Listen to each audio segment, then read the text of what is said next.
அனைவருக்கும் வணக்கம். இன்றைக்கி பார்த்திங்கன்னா தமிழக சட்டப்பேரவையில் தற்பொழுது விஜய் அவர்கள் பெரும்பான்மையை நிரூபிக்கும் விதமாக இன்றைய நிகழ்ச்சிகள் நடைபெற்று கொண்டிருக்கிறது. இந்த நிகழ்ச்சியில் அதிமுகவில் பாதி பேத்துக்கும் திமுகவில் பாதி பேர், அதாவது பார்த்திங்கன்னா எடப்பாடி பழனிசாமி தலைமையிலான ஒரு குழுக்கும் எஸ்பி வேலுமணி தலைமையிலான குழுக்கும் மிகப்பெரிய ஒரு வாக்குவாதம் வந்துருச்சு. எஸ்பி வேலுமணி தலைமையிலான குழு தற்பொழுது ஆட்சி அமைத்திருக்கும் விஜய் அவர்களுக்கு ஆதரவு தெரிவிக்கின்றன.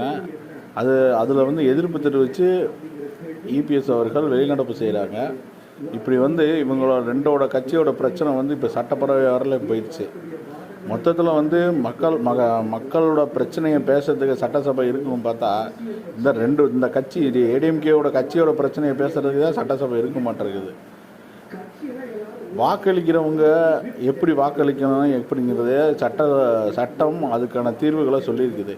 இவங்களோட பிரச்சனையை வெளியில் பேசிக்கிறது மட்டும் உள்ளே போய் பேசிகிட்டு இருக்காங்க.